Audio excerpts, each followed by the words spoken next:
Hello everybody, it is now July, and guess what? June passed us just like that. And you know what we do every month? We round up the top questions on Overwatch University and answer them over here on Overwatch Support. KarQ Answers. Hit the intro. Okay, first question of the month on Overwatch University, 300 upvotes, was those with social anxiety, how do you communicate with your team? First of all, I think it's really nice for me personally when I play to have people in voice chat to at least listen to comms. That being said, I don't actually think you need to actually use your voice or speak up. As nice as it is, I understand people have social anxiety. People are really toxic and mean, especially to women. I'm pretty sure, I think I glanced at this thread before. Yeah, new to Overwatch, stresses me out. People tell me it's important, but being a woman, I'm not very good at the game. I will say, men, we all have to do better because women get a disproportionate amount of sexist, terrible things thrown out their way, which is half the reason why they don't want to use voice chat. Coupled that with anxiety, it doesn't make for a good, fun gaming experience. So with social anxiety, how do you communicate? Well, number one, the ping system has been a godsend in Overwatch 2. Being able to just say, yes, no, I'm on my way, I need healing, and pinging enemy locations. It's better than it was in Overwatch 1, and we stuck with Overwatch 1 for 6 years without a system like this. So number one, best way to communicate would be to use the ping system and actually use all the options available where possible. Get used to that. Number two, if possible, if you could join voice, and at least if people are giving good comms, it would be nice to hear them. That being said, sometimes comms can get distracting. If people are getting toxic, it's okay to leave. It's okay to mute them. F what other people say, like how dare they leave voice. Like if it's distracting you, I never give anybody any shit if they are experiencing too much. It's overstimulating, people are too much, and you're allowed to leave. But number one, ping. Number two, join voice. You don't have to use your voice though. It's too anxious for some people. Play the way you want. Please have fun. Next question. For those who have played, how do you feel about the Widow nerf? So in June, Season 5 came out, and they nerfed Widowmaker's effective range, where the damage falls off at a significantly closer range. Therefore, you're not able to one-shot heroes, 200 HP heroes anymore, unless you're close enough. With this nerf, I feel like at the super high level, it's definitely down. Like if you're just a god at hitting heads, no matter what the distance, I think she'll always be good. But I think for the average player, she's now even more niche than she was before, because she had a few maps that she really excelled on. For example, Junkertown, Ilios Ruins, Circuit Royale, Havana.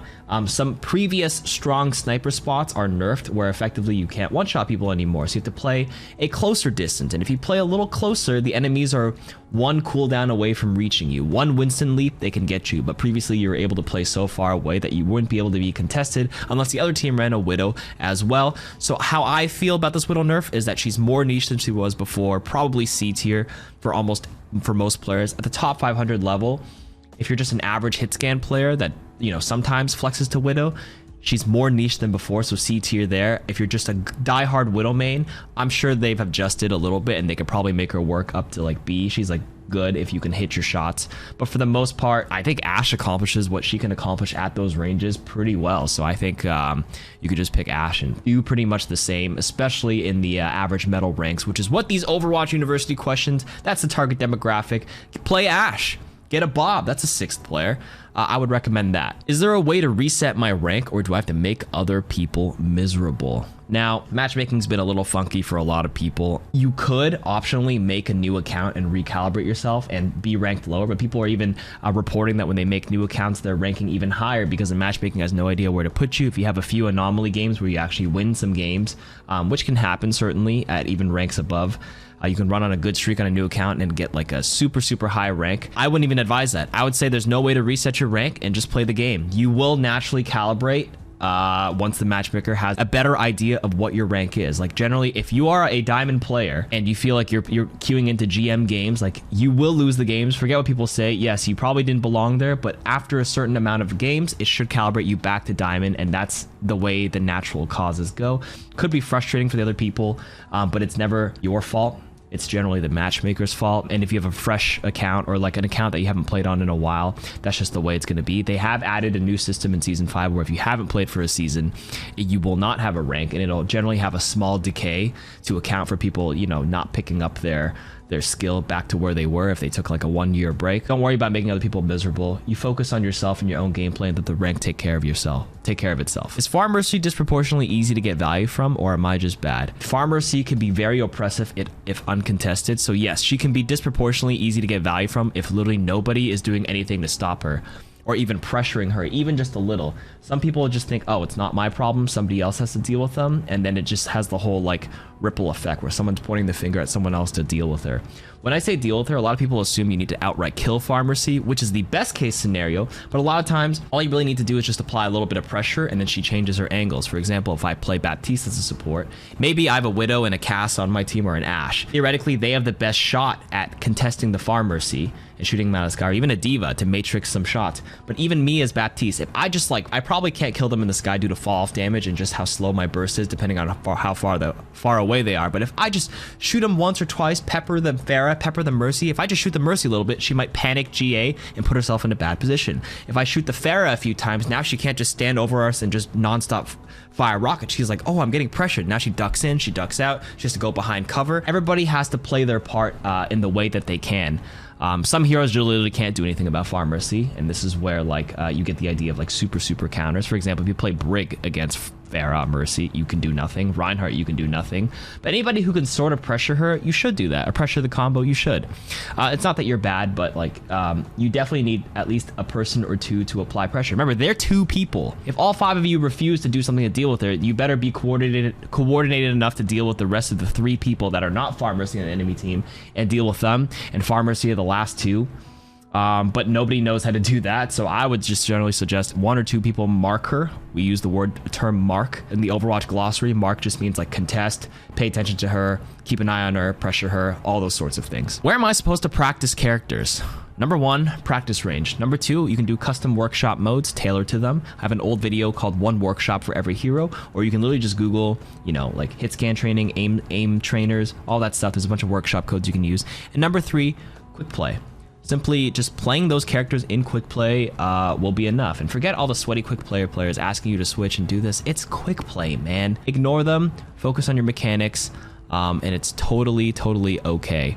And in quick play, you'll learn how to play against bad matchups, good matchups. Sometimes your character is really good for the situation, sometimes they're bad. And you learn how to navigate around that, and you'll just get better as a player on that character. Another analogy is like somebody asks, how do I get better at doing bench press? Well, do bench press. How do I get better at squats? Do squats. How do you get better at Pharah? You play Pharah. Obviously, when I say bench press, you can do alternative things like, you know, dumbbell press, push-ups. That's akin to saying, you know, go to the workshop mode, practice there, do some aim trainers, go to the practice range, shoot some bots. That's basically the analogy I'm getting at. Why is it that 95% of the time I pick Zen, the other support goes Mercy? Seems like a little bit of a cherry pick bias. Not 95% of the time you pick Zen, they're not always going to go Mercy, but Mercy is disproportionately popular in a lot of the metal ranks. Zen Mercy as a support duo is actually not bad at the highest levels. That being said, it's not ideal for most players because that support lineup does require a bit of coordination because it's a low resource, low healing kind of team, right? Support lineup. The whole idea of the Mercy Zen comp when played at the high level is play with a low resource tank like Ball or Sigma who don't need the hard healing. Like if you play Orisa with Zen Mercy, like Orisa requires you to keep pumping heals. Ball can go in, go for health packs, go out. Sigma can rotate the shield, his suck, and be very strong there. So if you play Zen Mercy, hopefully your team plays around it with like Sig, Ball. I think previously they tried Hog with this a long time ago. But yeah, in those situations, if the other Zen goes Mercy, I mean, you can give it a shot, but I would say it's either you have to switch off the Zen or the Mercy has to switch off if it's not working out for you. For the metal ranks, of course. Remember, this is actually decent at high levels when played correctly. But why that happens, it's just people pick what they want to play. And realistically, you can still win with this even without the right composition. Because like if this is happening and let's say you're like platin under, there are far worse, like more important things in an Overwatch game than exact support synergy. People are mispositioning, people are dying, like people are using terrible cooldowns, terrible ultimate economy, mechanics aren't the greatest. At the end of the day, you should honestly just focus on yourself. And like if you're fragging 2 people when you play Zen, then who cares if you have no healing if you just kill everybody. There's nothing to heal if the enemy team is dead. Remember that. Zen's also really good at solo queue and ranked for that reason, because he can kill the enemy team. Is suicide to gain ground an acceptable strategy? Generally, I would say no. For the most part, even 1-for-1 trades, like where you suicide and you get one trade, that's only good if you have a closer respawn. For example, you're defending third point on Gibraltar or Dorado.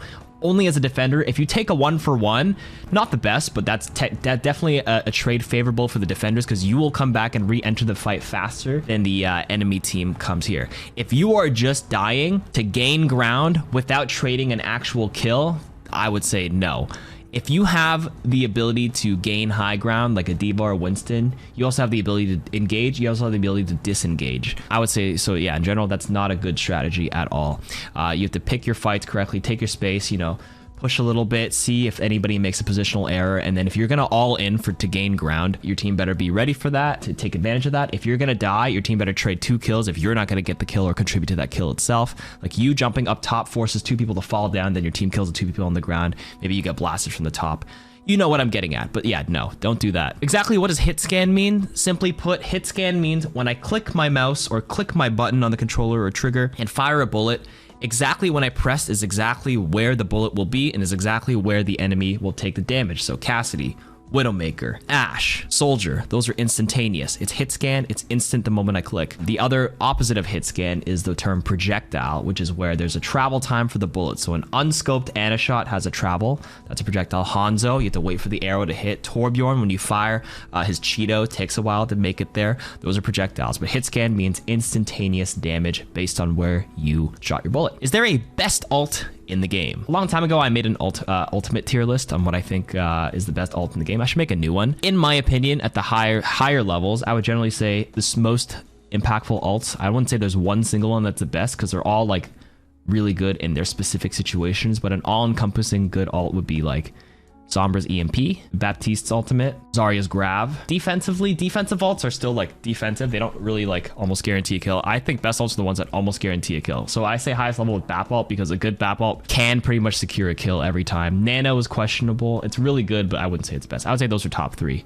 For me personally. As a support main, how do I deal with the Bastion that keeps killing my whole team? Well, Bastion is always a team effort, which is why Bastion tends to roll lower ranks, because people are uncoordinated. He's got 300 HP and he does a lot of DPS if you don't take natural cover. So the best way as a support main to deal with Bastion, number 1, Zenyatta, keep a Discord on him, and while he's rolling slowly and firing, you can jiggle peek cover and chuck a bunch of orbs with a Discord on him, or fire a complete secondary fire blast to him. Another support that's pretty good against Bastion is probably Ana.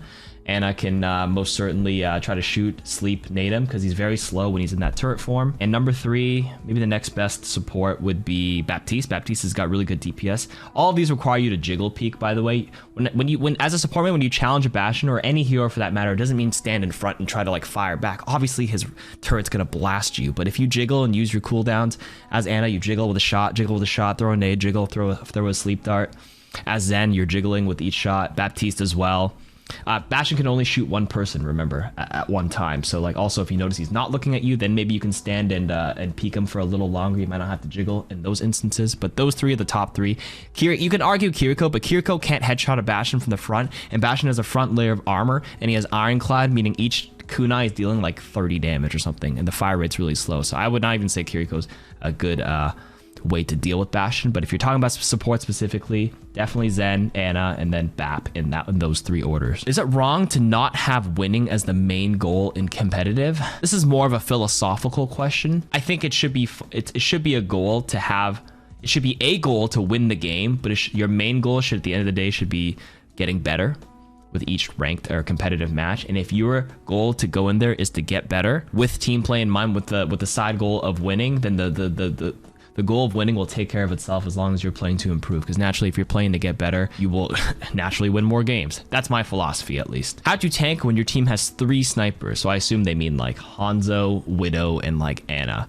How to tank, self-sufficient tanks. One of the best tanks with snipers is probably Sigma. You give a frontal shield as Sigma for your snipers in the back, and you poke, and when that shield goes down, you put your suck up, and by the time your suck goes up, you should be backing up into natural cover. Do what you gotta do. So for example, 3 snipers is actually sort of common on maps like Havana and Circuit Royale, and that's why Sigma is one of the best tanks for that. Is Mercy Kiriko an acceptable support duo? Absolutely. In fact, Mercy Kiriko was incredibly meta in Season 1. When Kiriko was super strong, Mercy was super strong with Sojourn at the time.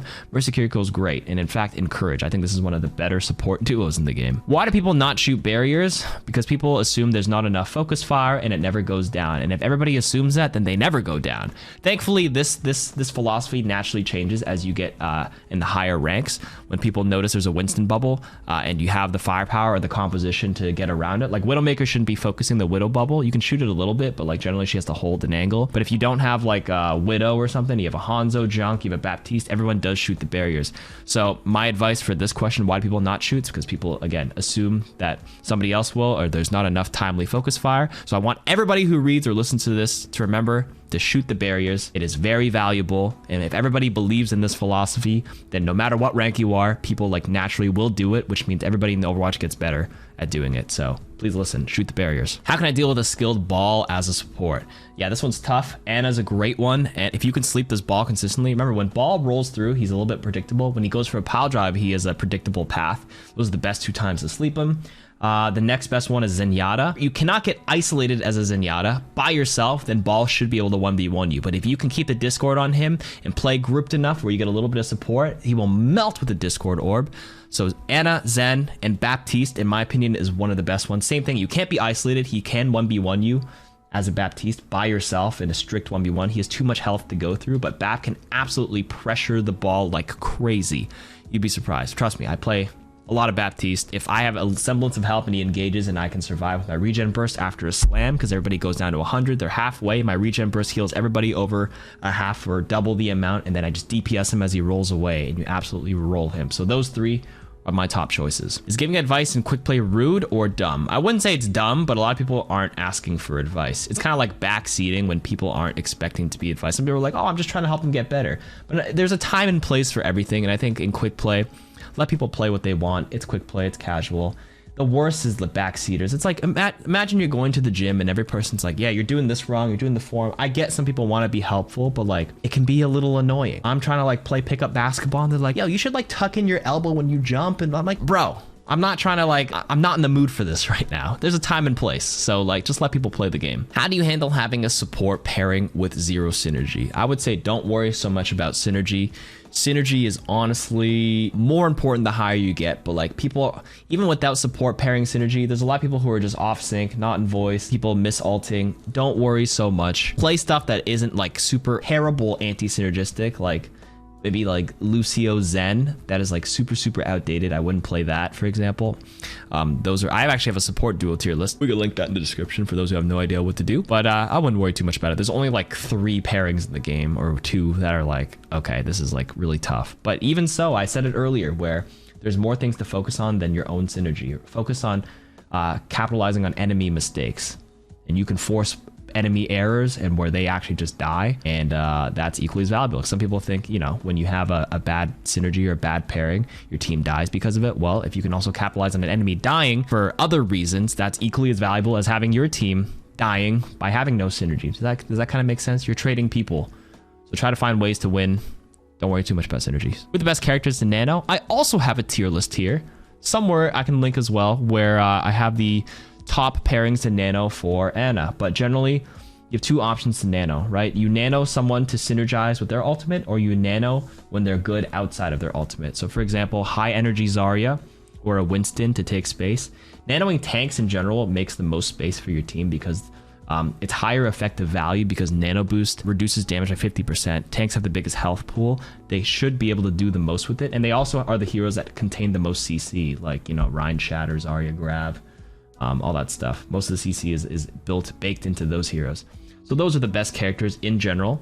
If you have other ultimates available, stuff like Nano Dragon Blade, Nano Reaper Ult, Nano Soldier Visor, those are classic. Watch the tier list, but that's a general idea you should go with. And then the highest priority is, If you can save someone, I actually think that's really worth it too. If someone gets stuck by a pulse bomb and you nano them, they will live because your nano heals them to full, at least the squishy heroes. Saving someone is just as valuable as killing someone, remember that. A couple more rapid fire answers and that will be it for this month. What can I do about an enemy DPS who outplays me in every aspect while also having a mercy with them? You cry, but no, like you don't want to challenge them too often. You can annoy them a little bit, but you should be able to find a different angle to pressure like the other person as well. Remember, they're sending 2 people, 2v1 you. You're putting yourself at a disadvantage by consistently challenging them. Unless they're not looking at you and they're distracted, then you get a jump on them. You can shoot the other people on the team as well to get value for your team, or just simply shooting the other DPS with a mercy pocket just a little bit where you can to force them off strong angles. Like somebody needs to contest them a little bit. But obviously, if they're whiffing all their shots, you don't need to. But if they are, a little bit, and then focus on the other people. Is comp better on PC than console? That's subjective. I would say yes, because I'm PC and I'm biased. Rein versus Orisa is essentially a force swap, or is there a strat I'm missing? Orisa definitely plays pretty well into Reinhardt into this. Doesn't mean you have to force swap. There's ways to navigate around it. You can slowly build shatter. She's going to run up to you, you hold your shield. You hold space, you distract her. It means if she walks up to you and tries to run past your gun past your shield, she's going to be burning her fortify. You can like try to back up, then pin out and then wait for her rotation. And then you swing like crazy until the end of it and then try to shatter their backline because Orisa has nothing to mitigate a shatter, for example. Am I expecting too much from Deadeye? Deadeye was made fun of as being the press the button and you die. Remember, Deadeye is a good reload button, no joke. You can press it to reload and cancel it really quickly. And Deadeye is great to tank because when you pop Deadeye, you take 40% less damage. So when you get stuck by like echo sticky bombs and you get hit by a tracer pulse bomb, I don't think you can live from the pulse bomb anymore, but if you pop Deadeye before it blows up, you can tank stuff because you take less damage. I've seen it where this cast can't make it out of range from a diva bomb, but he's like kind of far enough, but he might die, so he just pops Deadeye right before it explodes and then lets go, and then he actually tanks it. So that's another way to use it. Winston against Rein shield, best long range shield damage tactic. No, Winston tickles the Rein shield. I know you can zap him as well, but Rein has armor behind it. In general, as a Winston, you should be like going for the other people behind the Reinhardt, not focusing the Reinhardt. There's other tanks that pressure Rein shield better, like a high energy Zarya or Orisa constantly pelting it. Where can I go to practice that isn't screwing over other people? Quick play and practice range and workshop. Can you really farm alt charge over an enemy? Yes. I'm not sure what this question's asking, to be honest with you. Maybe I should get more context really quick.